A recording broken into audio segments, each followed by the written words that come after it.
Are you familiar with the breech-loading rifle, General? It is now standard issue in the British Army. 火枪并不能决定战争胜负的因素，士兵才是真正决定战争胜负的因素。 It is not the gun, but the soldier who determines the outcome of the battle. I agree.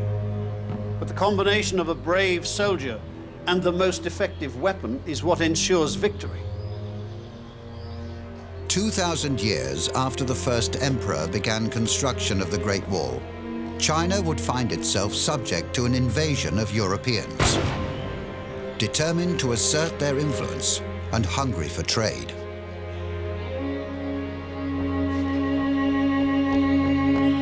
As never before, its relationship with the outside world would be tested.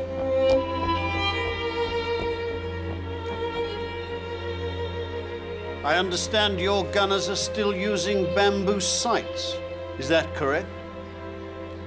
一个明智的将军是不会让对手蒙羞的。 The wise general does not seek to humiliate his opponent. But the wise general does not fight a battle he cannot win.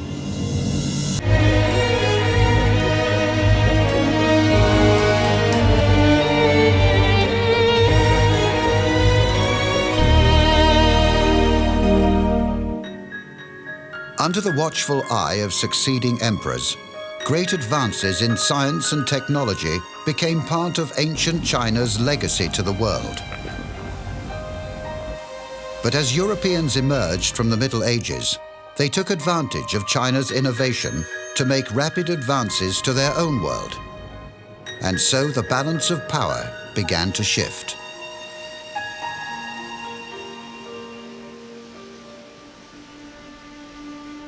One of the most important thinkers of this period was the English statesman and philosopher Francis Bacon. There are, to my mind, three inventions without equal that have influenced the course of human history: printing, gunpowder, and the compass. Francis Bacon believed these crucial discoveries separated his world from that of ancient Greece and Rome. He died without knowing that China had invented them all. If China was such a titanic presence in the world for over 2,000 years, why did the modern Europeans emerge to become the dominant force in recent centuries? In the ability to measure time lies part of the answer.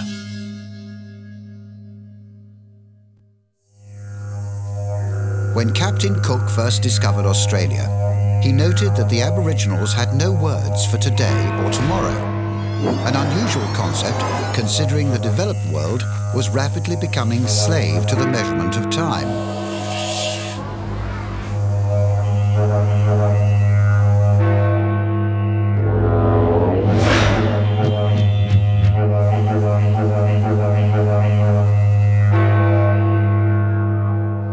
In the temporal order of things, this leafy corner of London is the centre of the world.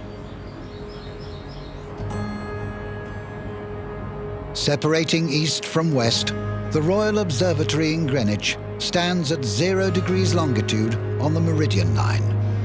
And this magnificent 17th century building straddles the base point for the calculation of all time zones on our planet. Across the River Thames stands perhaps the world's most famous clock that has sounded above London, keeping kings, queens, ministers, and the people of Britain in check for 150 years. The inner workings of this great national treasure are a testament to man's ability to design and construct a mechanical device that not only measures, but also stands the test of time. This is the Great Clock of Westminster. What makes this clock different to every other clock of the period? It was a great advancements in technology, with big dials outside, 4 14-foot hands, 4 9-foot hour hands. If the wind picks up or you get ice, it doesn't feed back into the clock because the pendulum is separate from the clock. The only thing that really keeps the pendulum going and keep a nice accurate 2 seconds beating is 2 little weighted pins that just knock the pendulum nice and gently every 2 seconds, and that's what keeps the clock accurate now. And when the pendulum loses or gains time, it can be adjusted by the highly scientific method of removing or adding an old penny. So why was it this small island off the north coast of Europe was able to claim the distinction of being the benchmark for all time zones when the mechanical measurement of time was invented thousands of miles away? In the 11th century, around the time of the Battle of Hastings in England, a Chinese official called Su Sung had constructed an immense mechanical clock, a mechanical astronomical clock that had all kinds of displays that told you not only what time it was, but where the sun was, rotated in our miliary sphere to keep in tune with the heavens, and that this wonderful machine was ticking away slowly 600 years before the Jesuits brought their clocks to China.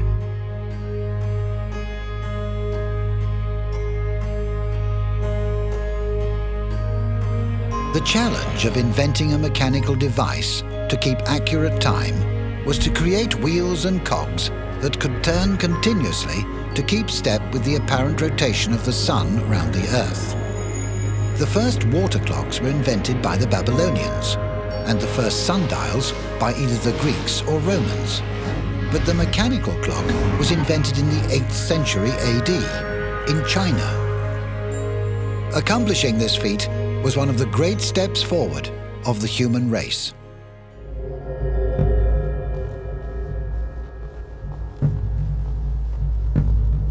But why did the Chinese, more than others, need to know the precise hours of the day?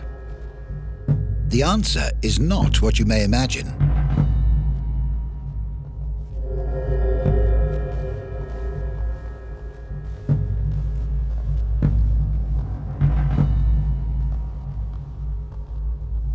His every move was regulated in conjunction with the heavens.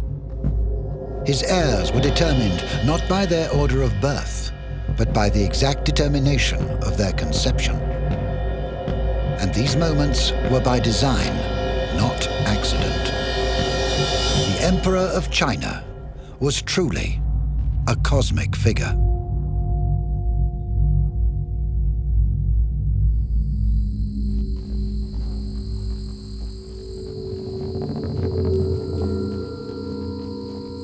A quote from a book at the time records, "His yang force had to be matched with a yin force of equal measure." So for most nights, the emperor slept with 9 women at a time. And as the Son of Heaven, his every move had to be measured with as much accuracy as was humanly possible.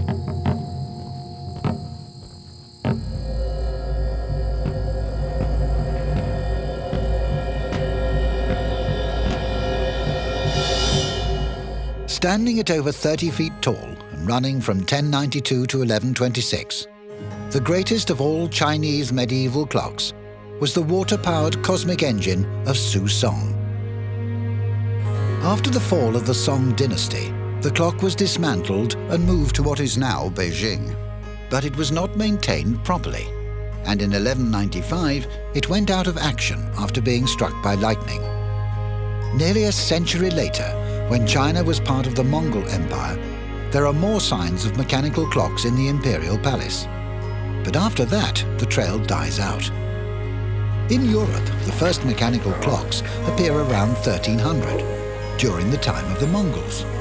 Could the idea have come from China, perhaps through the Islamic world, where clocks appeared just after Su Song's clock went out of action?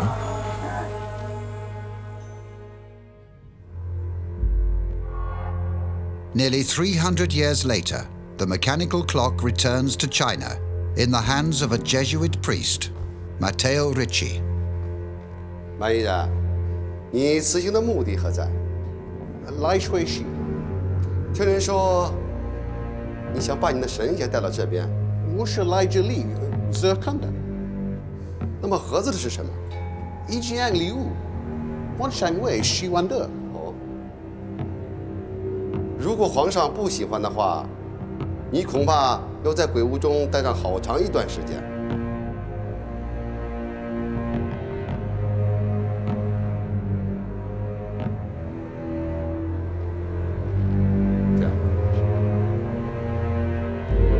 When the first Jesuit missionaries arrived in Beijing around 1600, they aimed to impress the Chinese court with the whole of the European cultural package in an attempt to make their religion seem more attractive.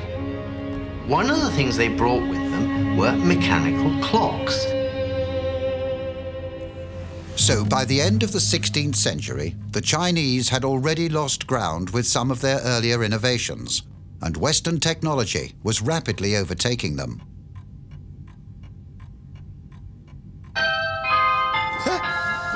会响，真是个宝贝啊！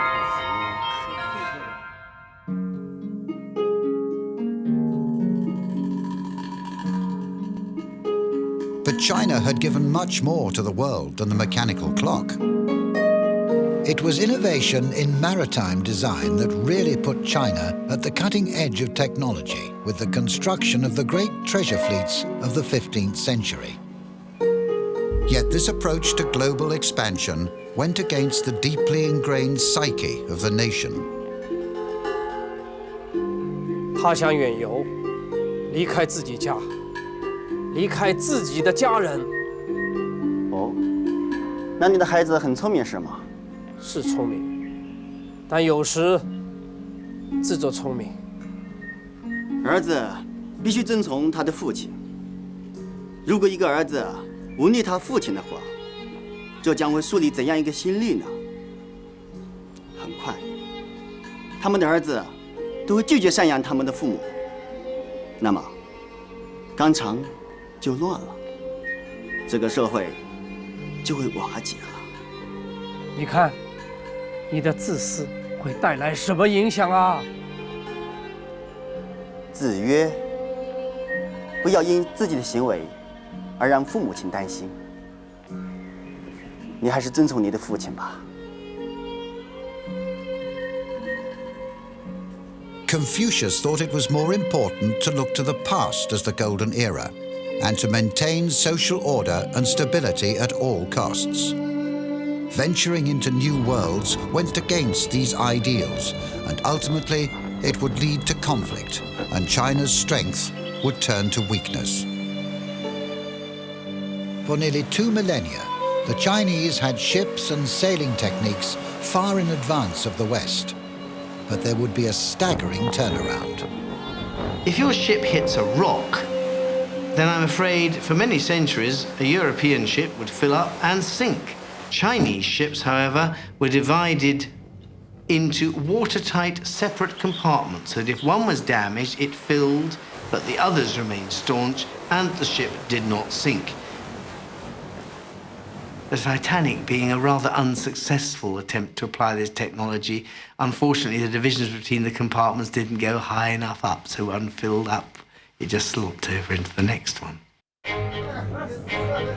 Watertight compartments were not generally a feature of Western ships until well into the 19th century. Equally as significant was the design of the sails, and their legacy is seen today on modern yachts. The design of Chinese sails centered around the material being stretched between bamboo, which allowed the sails to be hoisted or lowered like Venetian blinds. This meant everything could be done from the deck. The batten system, now adopted by modern sailing yachts, allows for more control.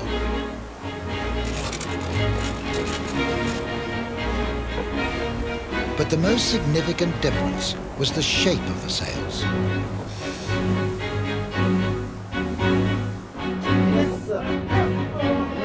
It has been said that the batten-strengthened lug sail of the Chinese junk is the greatest sail ever invented.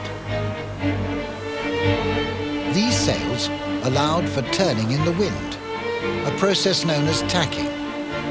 This is only possible with sails of this shape, not a square one. It's the angle to the wind that is crucial in this process. The mast is no longer just a pole holding up a square sail, but it becomes pivotal for the sail to swing from one side to another.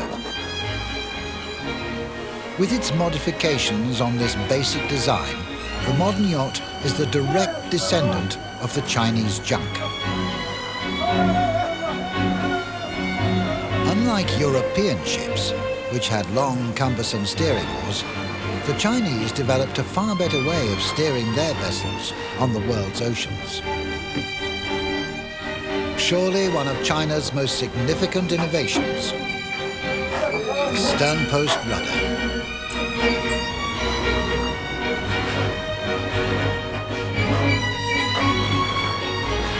Naturally, the Chinese were masters at manipulating it into different forms.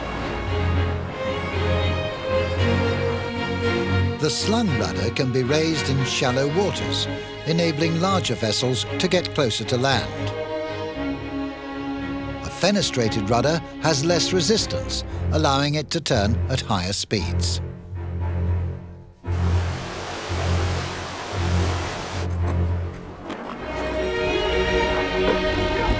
This was such a significant invention that even the great voyages of discovery by Columbus and Vasco da Gama were only made possible by the adoption of the ancient Chinese rudder. So why was it the Europeans and not the Chinese that took advantage of these innovations in their pursuit of global domination? China is a land society. Geography does not thrust the Chinese to sea. If you look at a map of Europe, everybody's surrounded by water. The fact that the Chinese backed off and the Europeans went to sea gave Europe access to almost the entire world by seizing control of the oceans. After showing the flag in 67 countries, China's great fleet was dismantled and its policy of expansion abandoned.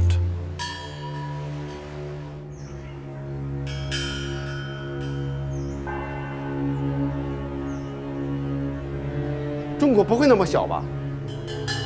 在中国之外，还有个更大的世界。4000年里，我们只晓得当年有影响的重大事件，怎么就不知道还有个这么大的世界呢？欧洲人也进步了。中国的法律系统。 Matteo Ricci's encounters with the Chinese reveal their surprising lack of knowledge about the outside world, considering it was only 150 years after the voyages of the Great Fleet. Chinese were never terribly interested in the outside world, what it had to offer, partly for the very good reason that China was by far the most advanced civilization in the world for about 2,000 years. This meant a certain lack of curiosity that was characteristic of the Chinese. Europeans, however, were always very quick to adopt new ideas and improve on them. Many of China's inventions changed the face of Europe, and one in particular gave rise to the feudal age and had a huge impact on one man's conquest over another.